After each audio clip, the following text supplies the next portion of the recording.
At 75, I discovered my daughter was too embarrassed to celebrate my birthday. My name is Edward Barnes. I raised a brilliant neurosurgeon who saves children's lives every single day. Last Tuesday, that same surgeon told me planning a birthday party would damage her reputation. She called me an embarrassment to her career. What she didn't know was shocking. I'd been secretly funding her biggest professional honor for 4 years. $2 million of my own money donated anonymously to make her look like a humanitarian hero. She also didn't know that her cruelty would cost her $7.5 million. I didn't argue with my daughter. I didn't beg or plead. I just picked up my phone and made one call that changed everything. The story I'm about to tell you happened 3 days ago at Johns Hopkins Hospital, in front of 400 of Baltimore's most respected doctors. It's about what happens when a parent's unconditional love finally finds its conditions. If this story sounds familiar, if you've ever felt invisible despite your sacrifices, hit that subscribe button. I want to know I'm not alone in this. And stick around, because what happened next will make you question everything you think you know about family, gratitude, and the true cost of success. This is how a retired shopkeeper taught a neurosurgeon the most expensive lesson of her life. Let me paint you a picture of how my daughter sees me. Last month, Iris was giving a tour to visiting doctors at Johns Hopkins. I'd stopped by to drop off some paperwork, more on that later, when she spotted me in my 20-year-old Men's Warehouse suit, the one I bought for her medical school graduation. Her face went pale. "Oh, this is Edward," she told her colleagues. "Not my father, just Edward. He's visiting today." One of the doctors smiled politely. "Nice to meet you, Edward. Are you in medicine too?" Ayers jumped in before I could answer. "He's retired, from retail." Retail. Like I sold shoes at the mall. I didn't correct her. I just smiled and shook the man's hand, but I saw something in Iris's eyes that cut deeper than any scalpel she'd ever held. Shame. She was ashamed of me. The numbers tell the story of why she might think that way. Iris lives in a 4,000 square foot house in Roland Park. Mortgage payment, $12,000 a month. She drives a 2023 BMW X7 that costs $95,000. She carries a Hermes bag worth more than most people make in 6 months. Me? I live in a one-bedroom apartment in Dundalk. Rent, $800. I drive a 2004 Honda Civic with 180,000 miles on it. My monthly bus pass costs $127, because sometimes the Civic doesn't start, and I need to get around. At Christmas dinner last year, Iris's husband mentioned they were planning a ski trip to Aspen. $15,000 for a week. Iris laughed and said, "We should invite Dad, but I don't think he's ever seen snow that wasn't on a sidewalk he had to shovel." Everyone laughed, including Iris. I didn't laugh. I just cut my turkey and remembered the Christmas when Iris was 12, and I worked 3 jobs to buy her that microscope she wanted, the one that made her fall in love with science. See, what Iris forgot, or chose to forget, is how she became Dr. Ayers Barnes Richardson in the first place. In 2019, when Ayers was finishing her residency, she needed money for her final year at Harvard Medical School. The tuition was $61,000. Room and board, another $18,000. Books and supplies, another $4,000. I didn't have that kind of money lying around. I was running Barnes Family Grocery, the same store my father opened in 1963. We sold milk, bread, lottery tickets, and hoped to a neighborhood that didn't have much of any of them. But Iris needed that money. So on September 15th, 2019, I put a for sale sign in the window of Barnes Family Grocery, the store that had fed 3 generations of families in East Baltimore, the store where Ayers used to do her homework at the checkout counter, the store that was supposed to be her inheritance someday. I sold it for $243,000. Every penny went to Harvard. Ayers never asked where the money came from. She just said, "Thanks, Dad. I'll pay you back when I'm making real money." That was 5 years ago. She's been making $800,000 a year as a neurosurgeon for the past 3 years. I've never seen a dime. But here's the thing. I never expected to. Because watching your child save lives, that's payment enough. At least I thought it was. Until last Tuesday, when Ayers made it clear that her success came with a price I never anticipated: losing my daughter's respect. You might be wondering why I'm telling you this story, or why it matters that a successful doctor doesn't want to throw her old man a birthday party. Let me tell you what was really at stake. It wasn't just about a party. It was about erasing me entirely. 3 weeks ago, Iris came to my apartment, not to visit, to deliver news. She was being featured in Baltimore Magazine as one of the city's top 40 under 40. A full-page spread about her groundbreaking work in pediatric brain surgery. They want to do a family background piece, she said, not making eye contact. I told them my parents were deceased. I felt something cold settle in my chest. Your mother is deceased. I'm sitting right here. Dad, you don't understand. These people, they matter. They have influence. If they knew I came from this... She gestured around my apartment like it was a crime scene. What's wrong with this? Nothing's wrong with it. It's just... It doesn't fit the narrative. The narrative. Like my life was a rough draft that needed editing. But Iris didn't know the full story. She didn't know about the manila folder I keep in my desk drawer. The one with copies of every sacrifice I made to build her career. The Harvard tuition receipts. $243,000 total. The undergraduate loans I co-signed. $89,000. The MCAT prep course I paid for. $3,500. The medical school application fees. $2,000. The interview travel expenses. $8,000. Every receipt dated. Every check photocopied. Every sacrifice documented. But there was something else in that folder. Something Iris definitely didn't know about. Bank statements showing wire transfers to the Johns Hopkins Brain Cancer Research Foundation. $2 million in anonymous donations spread over 4 years. Donations made in memory of my wife, Helen, who died of glioblastoma in 2016. The same research foundation that had just awarded Iris the Medical Philanthropist of the Year award for her dedication to brain cancer research. The irony was perfect, and it was killing me. My daughter was being honored for research I was funding. Research I funded because of the disease that took her mother.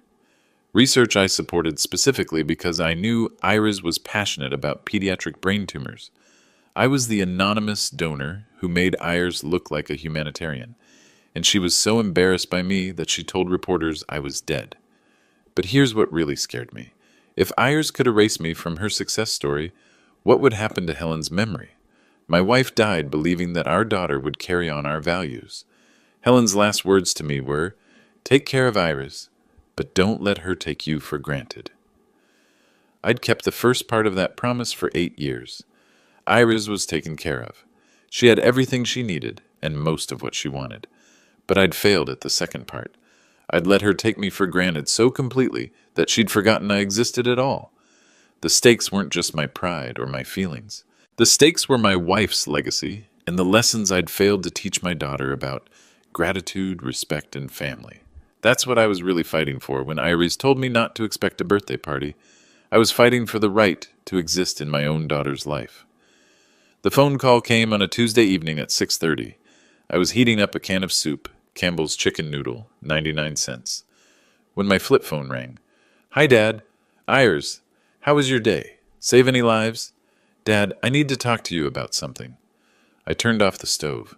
Her voice had that clinical tone she used when delivering bad news to families. "What's wrong?"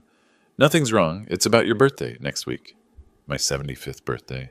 October 18th. The same date Helen and I got married 38 years ago. "I've been looking forward to it," I said.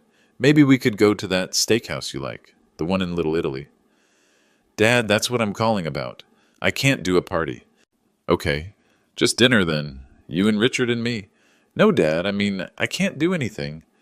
The soup was getting cold on the stove. I sat down at my kitchen table, the one I bought at Goodwill for $15. "I don't understand. I'm hosting a medical symposium that weekend. Very important people. Department heads from 3 different hospitals. These connections could make or break my career." "Iris, your birthday is important too." "It's not my birthday, Dad. It's yours." The way she said it, like my birthday was an inconvenience she'd forgotten to cancel. "Right, my birthday. Look, these people I'm networking with, they're very sophisticated. They have certain expectations about the kind of people they associate with." "What kind of people?" Silence. Long enough that I thought we'd been disconnected. "Iris? People who understand their world, Dad. People who can contribute to conversations about more than grocery stores and neighborhoods they've never heard of." "I see." "No, you don't see. My colleagues spend $15,000 a month on entertainment. Their wives shop at Nordstrom, not Walmart. Their children go to private schools that cost more than most people's cars. And you think I'd embarrass you? I think I think it's better if we keep our worlds separate. I looked around my apartment. 400 square feet. One window facing an alley. A refrigerator that hummed too loud, and a TV with rabbit ears because cable was $60 a month I didn't need to spend. How long have you felt this way? What do you mean? About being embarrassed by me. Dad, don't be dramatic. Answer the question. Another long pause. When Iris spoke again, her voice was harder. Since I realized that success means surrounding yourself with successful people. Since I learned that your background either helps you or hurts you, and there's no middle ground. And I hurt you. You don't help me. 4 words that hit like a physical blow. Iris, I sold everything I had to pay for your medical school. And I'm grateful for that. But gratitude doesn't change the fact that you live in Dundalk and shop at Walmart and drive a car older than some of my residents. So what are you saying? I'm saying don't expect a party, Dad. Don't expect dinner. Don't expect anything that puts me in a position where I have to choose between my family and my career. What if I told you that you don't know everything about my situation? What's that supposed to mean? I stood up and walked to my desk, opened the drawer, looked at the folder full of bank statements and donation receipts. Nothing. Forget I said anything. Dad, you're being weird. I'm being realistic about who my daughter really is. What's that supposed to mean? It means I understand completely, Iris. I understand that you're too important for a birthday party with your old man. I understand that I'm an embarrassment. I understand that you'd rather pretend I'm dead than admit I exist. Dad, and I understand that there are consequences for the choices we make. I hung up the phone. For a long time I sat at my kitchen table staring at that manila folder. Then I picked up the phone again and dialed a number I'd memorized years ago. Dr. Mitchell? It's Edward Barnes. I think it's time we had that conversation. After I hung up with Dr. Mitchell, I sat in my kitchen for a long time. The soup had gone cold, but I wasn't hungry anymore. I opened the manila folder and spread the contents across my kitchen table like evidence in a court case. Bank statement from October 2020. Wire transfer to Johns Hopkins Brain Cancer Research Foundation. $300,000. Bank statement from March 2021. Another wire transfer. $400,000. Bank statement from June 2022. $500,000. Bank statement from December 2023. $800,000. Total, $2 million in anonymous donations. All made in memory of Helen Barnes.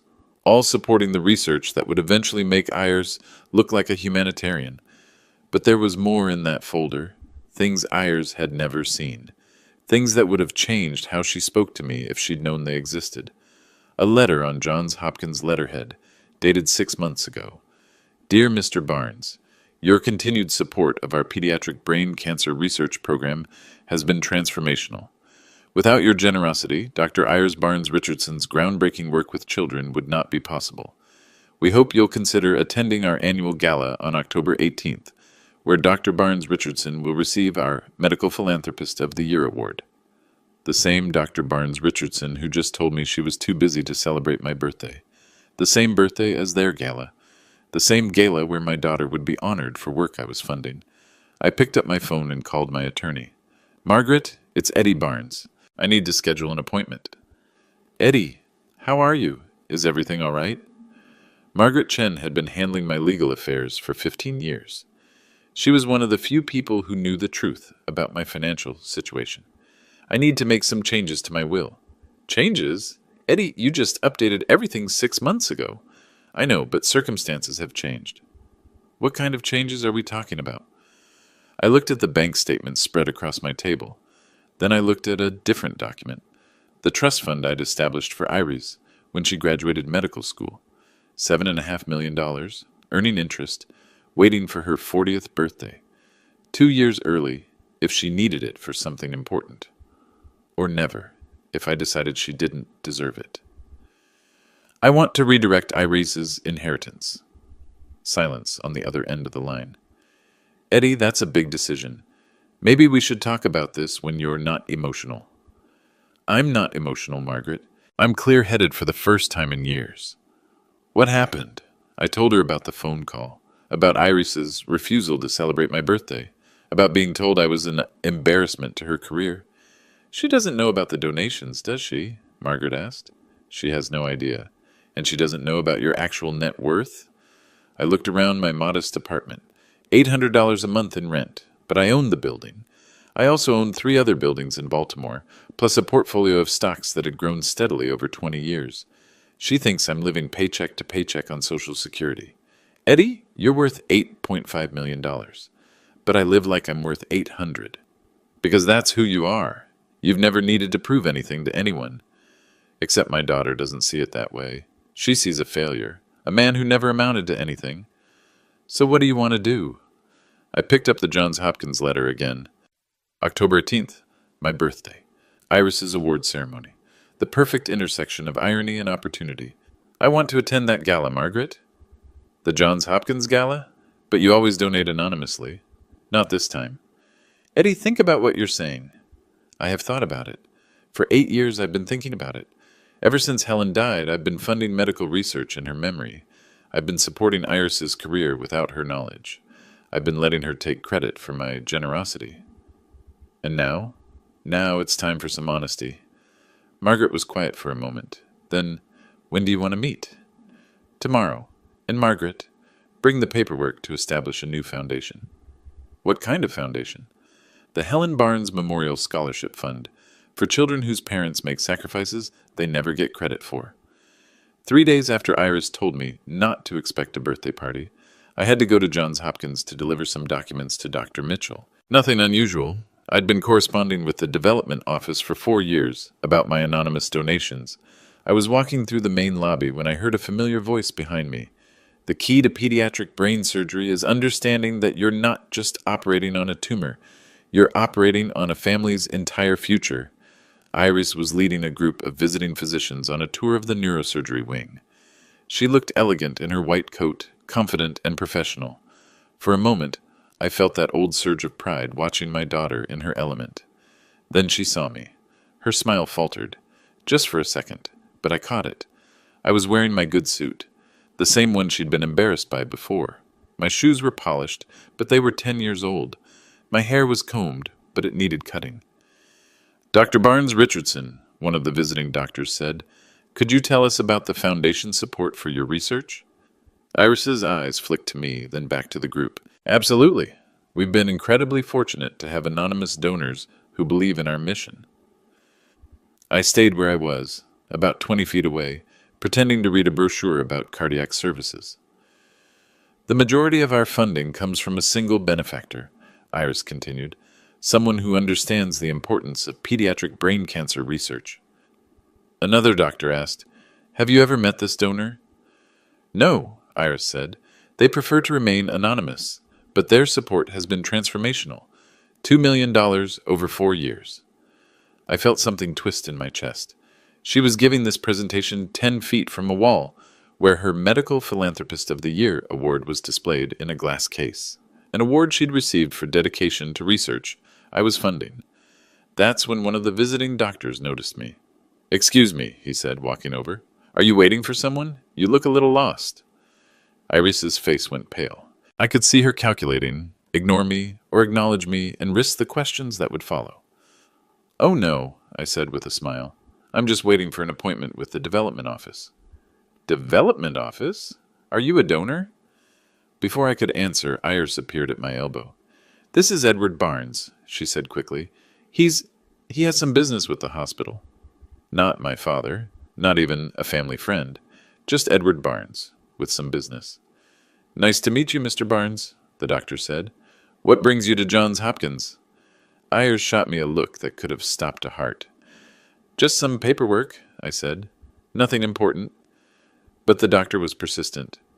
Are you familiar with Dr. Barnes Richardson's work? She's doing incredible things in pediatric brain surgery. I looked at my daughter. Her jaw was tight, her hands clasped behind her back. She was praying I wouldn't say anything embarrassing. Yes, I said. I'm very familiar with her work. It's remarkable what she's accomplished, especially for someone so young. Her research has been funded by some very generous donors. Yes, I said again, very generous. Iris cleared her throat. We should continue the tour. Dr. Peterson is waiting in the surgical suite. But the visiting doctor wasn't finished.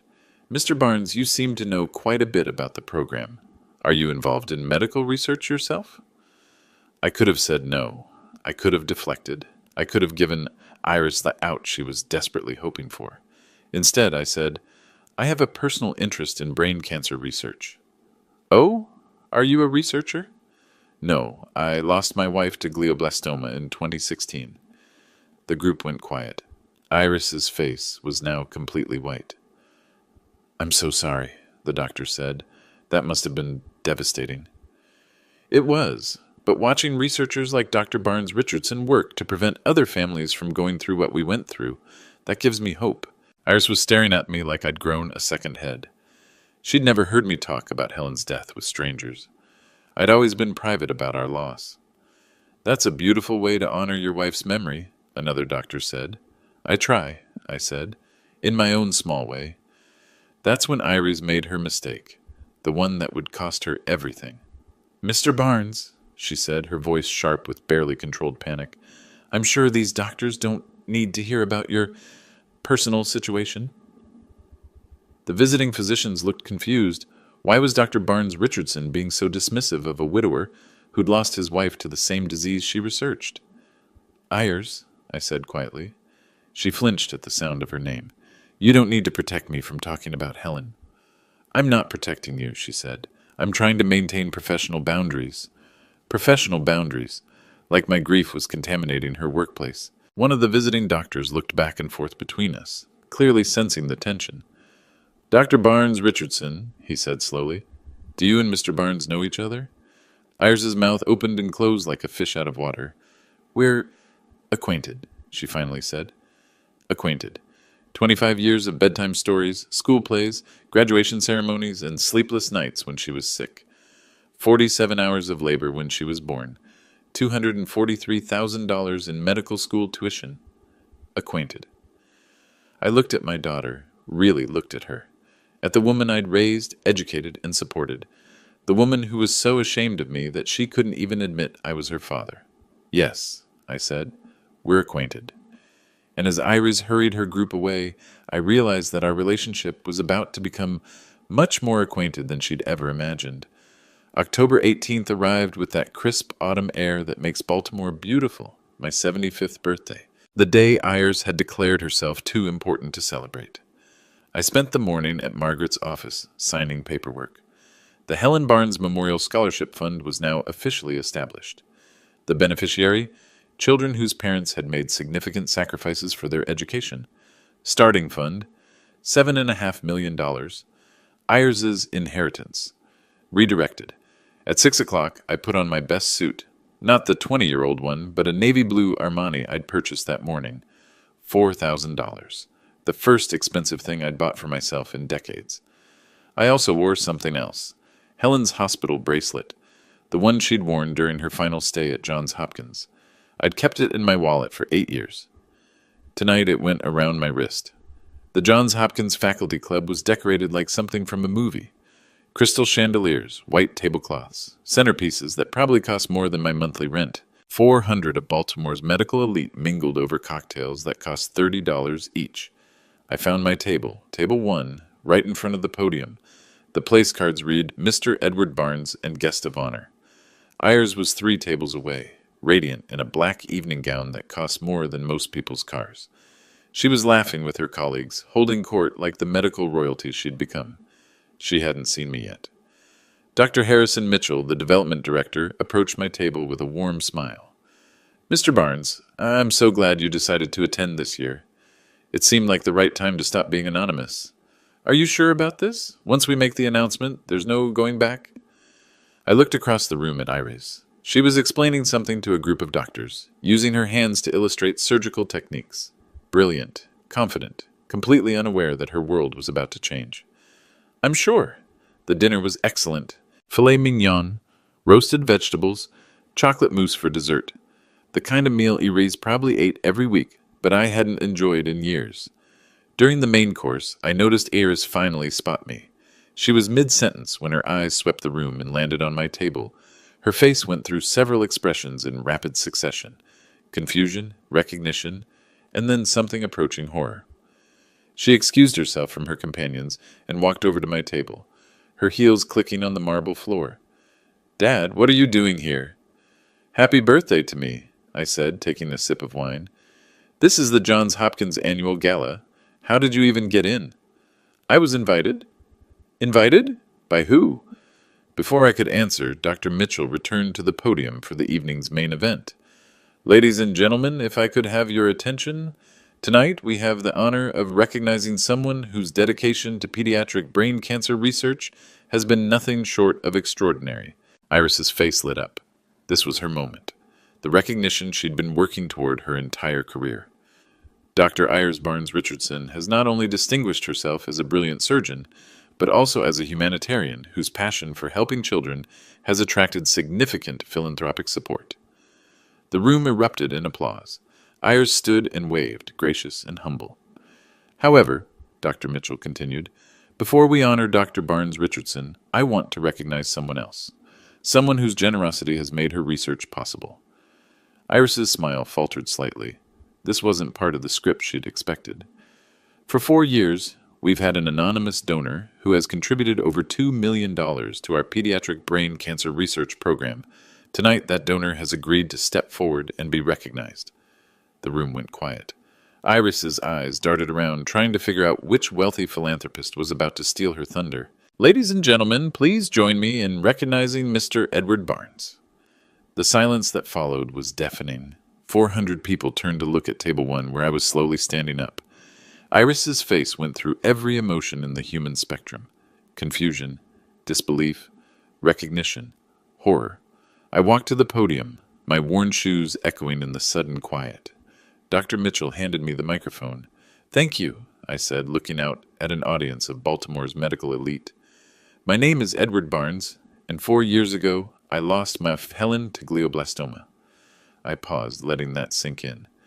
Helen died right here at Johns Hopkins, in room 412. I held her hand, while Dr. Patricia Coleman explained that there was nothing more they could do, that the tumor had won. The audience was completely still. These were people who dealt with death every day, but they understood the weight of what I was saying. Before Helen died, she made me promise 2 things. First, that I would take care of our daughter Iris. Second, that I would make sure her death meant something. I looked directly at Iris. She was frozen in her seat, her face white as her table linens. I kept both promises. I sold everything I owned to put Iris through medical school, and I donated every spare dollar I had to brain cancer research. I pulled out a folder of bank statements and held them up. $2 million over 4 years. Anonymous donations made in Helen's memory.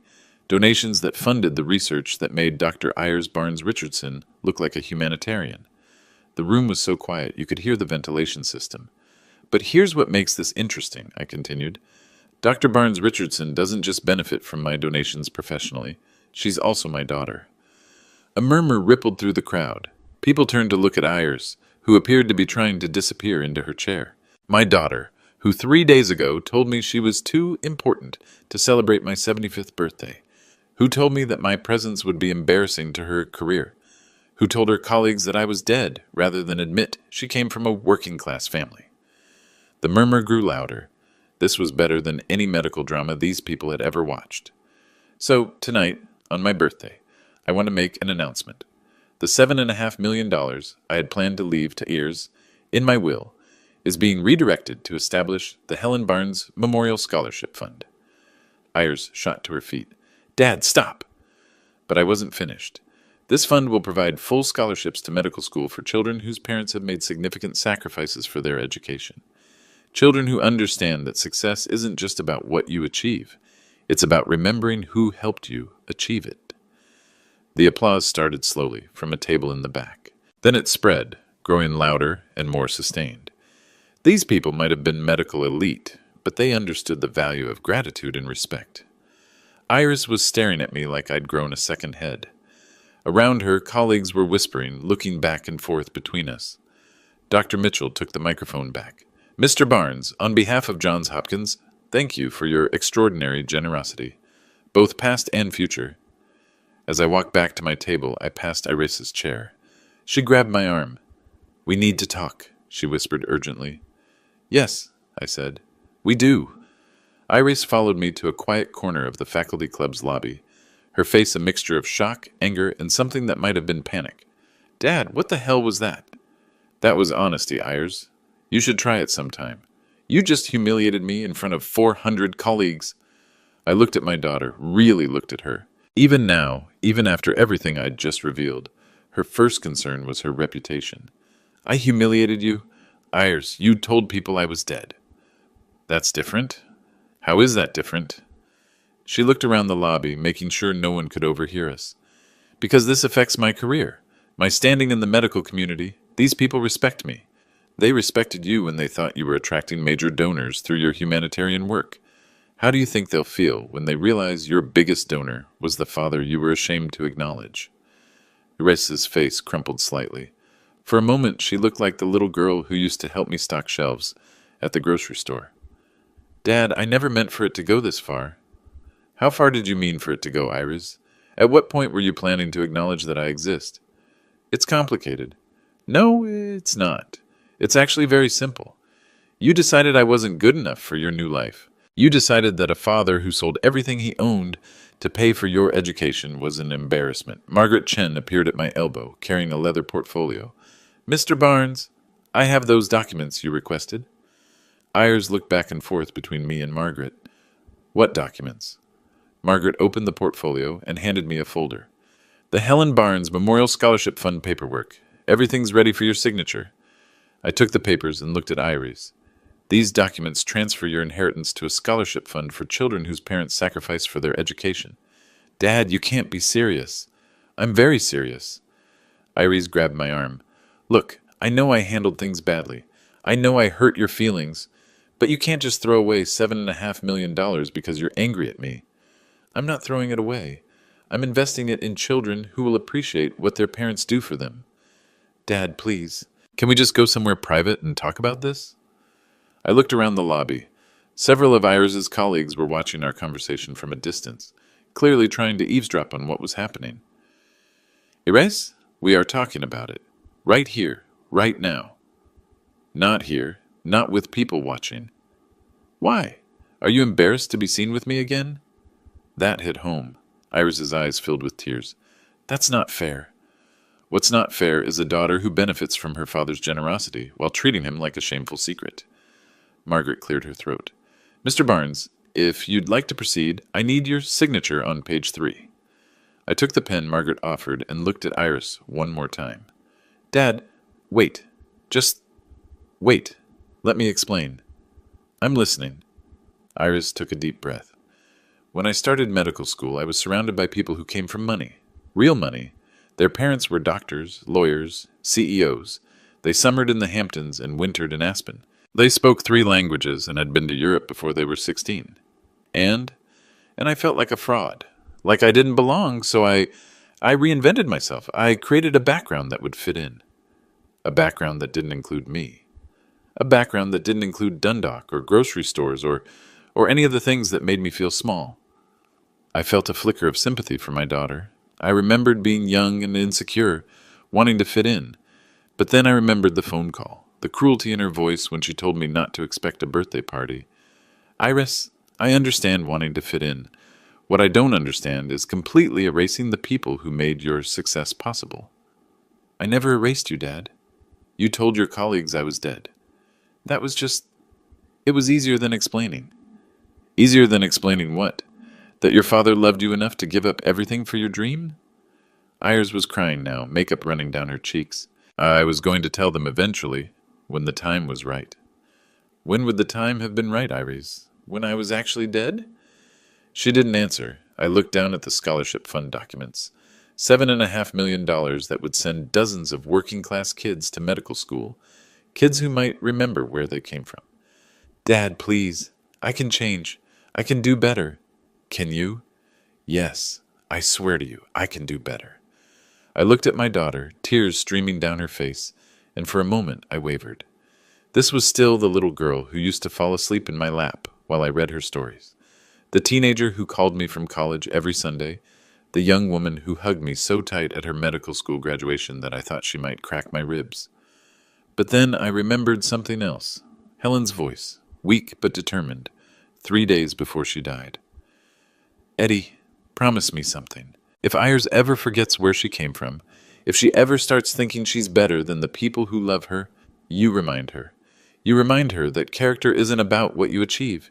It's about how you treat the people who helped you achieve it. I signed the papers. Ayers gasped, like I'd slapped her. Dad, no. It's done, Ayers. Margaret took the documents and placed them back in her portfolio. The Helen Barnes Memorial Scholarship Fund is now officially established. The first scholarships will be awarded next fall. Ayers stared at the closed portfolio like it contained her own death certificate. $7.5 million, she whispered. $7.5 million that will go to young people who understand that success comes with responsibility.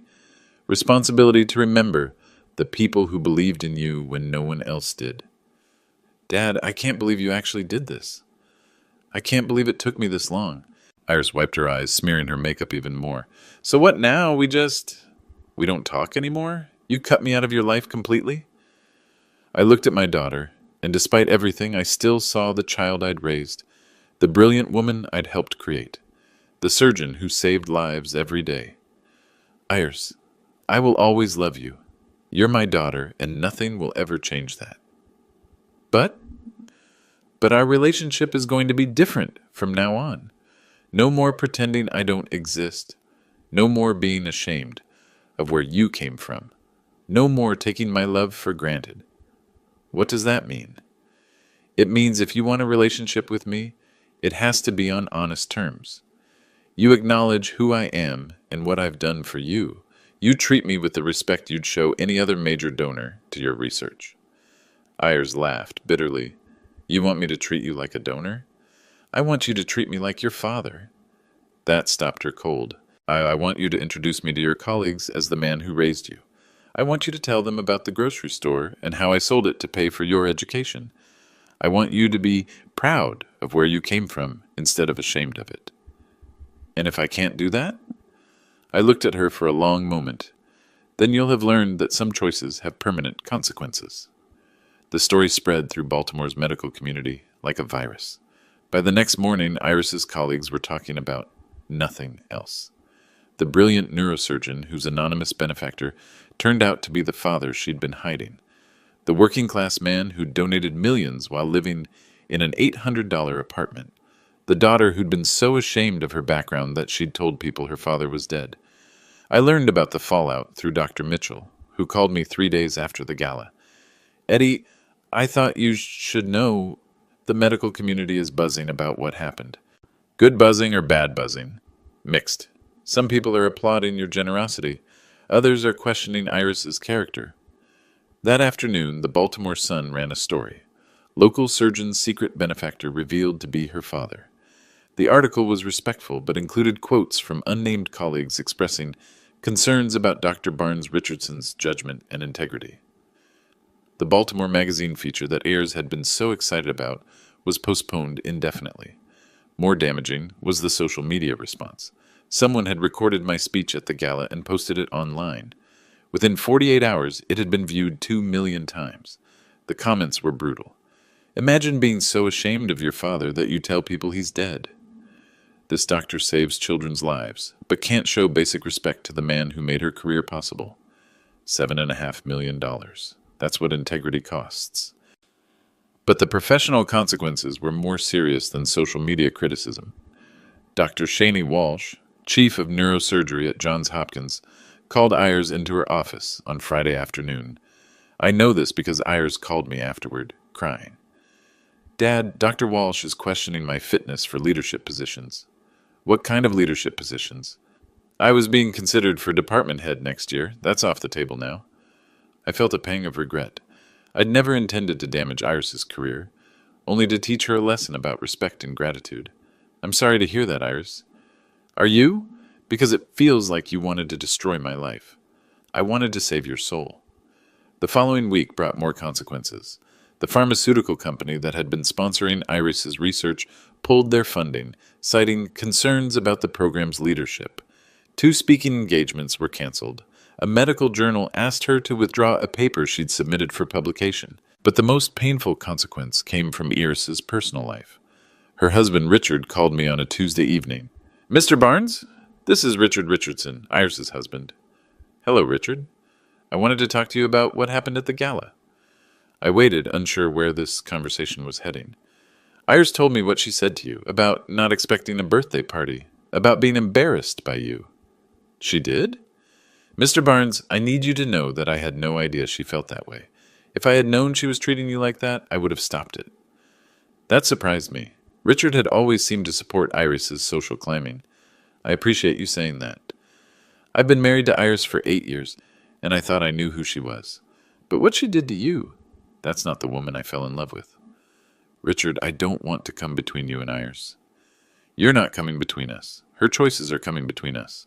But 3 days later, Iris called to tell me that Richard had moved out.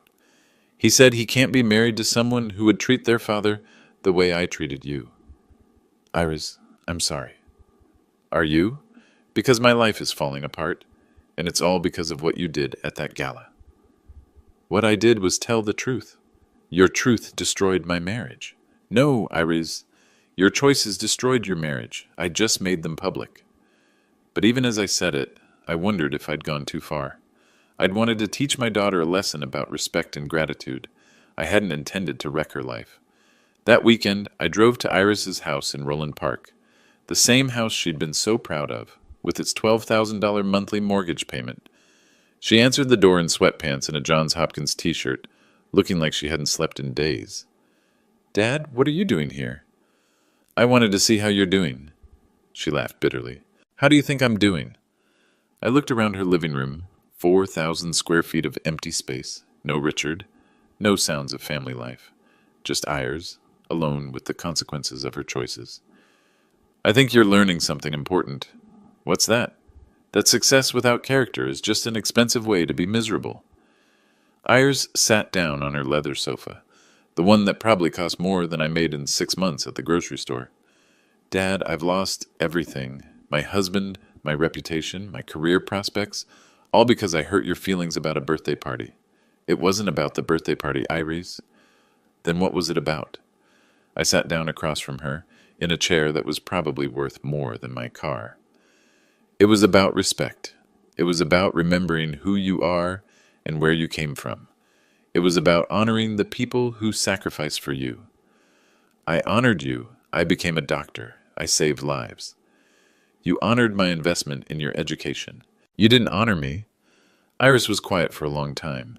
When she spoke again, her voice was small. "I don't know how to fix this." "That depends on what you want to fix." "I want my life back." "Which life? The one where you pretend I don't exist? Where you're ashamed of your background? Where you value appearances over relationships? The life where I'm successful and respected." "Iris, you can still be successful and respected, but it has to be based on who you really are, not on some fake persona you created. And if people judge me for coming from a working-class background, then those aren't people worth knowing." Iris looked around her empty house. "It's easy for you to say that, Dad. You don't have to work in this world. You don't understand the pressure." "You're right. I don't understand the pressure to deny your own father. I don't understand the pressure to be ashamed of people who love you." We sat in silence for several minutes. Finally, Iris spoke. "What would Mom think of all this?" That question hit me harder than anything else she could have asked. "Your mother would think that I did what needed to be done, and she'd think that you have a choice to make about what kind of person you want to be going forward." "What choice?" "Whether you want to be the daughter she raised or the stranger you've become." 2 months after the gala, I got a call I wasn't expecting. "Dad, it's Iris." "Hello, sweetheart. Can we meet for coffee? I have something I want to show you."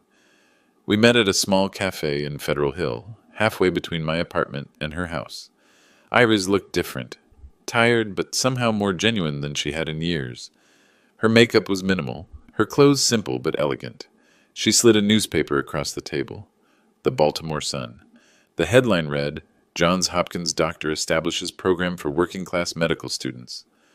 I read the article with growing surprise. Iris had used her own money, her savings, her investment accounts, everything she could liquidate, to create a mentorship program for first-generation college students pursuing careers in medicine. $1.2 million, she said quietly. Everything I had in my own accounts. Iris, why? Because I finally understood what you were trying to teach me. She pulled out her phone and showed me a video. It was her, speaking at a medical conference, but not the polished, artificial version of herself I'd been seeing for years. My name is Dr. Ayers Barnes Richardson, and I want to tell you about my father. His name is Edward Barnes, and he sold his family's grocery store to pay for my medical education. For years, I was ashamed of that story. I thought it made me look small, unsophisticated, unworthy of respect in academic medicine. In the video, Iris paused, her voice catching slightly. I was wrong. That story is my strength. It's proof that in America, a shopkeeper's daughter can become a brain surgeon if someone believes in her enough to sacrifice everything. My father didn't just pay for my education. He taught me that love is measured by what you're willing to give up, not what you're willing to show off. I looked up from the phone and Iris was watching my face carefully. You posted this online? It's been viewed 800,000 times. I've gotten job offers from 3 different hospitals and interview requests from 6 medical journals. And I've learned that authenticity is a lot more attractive than artifice. We sat in comfortable silence for a moment. Then Iris reached across the table and took my hand. Dad, I owe you an apology. Not just for the birthday party comment, but for years of treating you like a secret I was ashamed of. Thank you for saying that. I owe you more than an apology. I owe you respect, recognition, gratitude. She pulled out a folder and handed it to me. Inside were architectural plans. What's this? Plans for the Edward and Helen Barnes Center for Pediatric Brain Cancer Research, a new wing at Johns Hopkins funded by private donations I've been soliciting. Your story, our story, has inspired people to give. We've raised $4.8 million so far. I stared at the plans, seeing my name and Helen's name together on a building that would save children's lives. Ayers, this is incredible. The center will open next year. And Dad, I want you to be there for the ribbon cutting, not as a secret donor, but as my father, the man who made everything possible. I felt tears starting to form. I'd be honored. There's something else. Ayers pulled out another document. It was a deed. I sold the house in Roland Park. Richard was right to leave me. I wasn't the person he married, and I wasn't the person you raised. I bought a smaller place in Canton, 3 blocks from where you live. Ayers, you didn't have to do that. Yes, I did. I want to be closer to you. I want to rebuild our relationship, and I want to remember every day where I came from. She handed me a key, the front door key. I want you to feel welcome any time. No more appointments, no more feeling like you have to call first. I took the key, turning it over in my hand. Such a small thing, but it represented something huge. A daughter who was finally ready to let her father back into her life. What about your career? Your reputation? My reputation is better than it's ever been. Turns out people respect honesty more than pretense. Who knew? Ayers smiled, and for the first time in years, it looked completely genuine. I got a call from Dr. Walsh yesterday. The department head position is back on the table. Apparently, authenticity is a leadership quality they value. That's wonderful, sweetheart. Dad, can I ask you something? Anything. The scholarship fund, the $7.5 million. Do you ever regret it? I thought about that question. $7.5 million that could have secured Iris's future, bought her security, given her financial freedom. Instead, it was sending working-class kids to medical school, kids who would remember where they came from. No, I said. I don't regret it. That money is doing exactly what it should do, creating doctors who understand that success comes with responsibility. I understand that now. I know you do. Ayers squeezed my hand. I love you, Dad. I'm sorry it took me so long to show it properly. I love you too, Iris, and I'm proud of the woman you're becoming. As we left the cafe together, Ayers linked her arm through mine. For the first time in years, she wasn't ashamed to be seen with her father. And for the first time since Helen died, I felt like I'd kept both parts of my promise to her. I'd taken care of Iris, and I'd made sure she didn't take me for granted. Some lessons are expensive, but the important ones always are. If you've watched this far, I hope you'll remember something. Respect isn't inherited. It's earned every single day. And love without boundaries isn't love at all. It's just enabling. Thank you for listening to my story. And remember, subscribe and let me know where you're watching from, because everyone deserves to feel like they matter.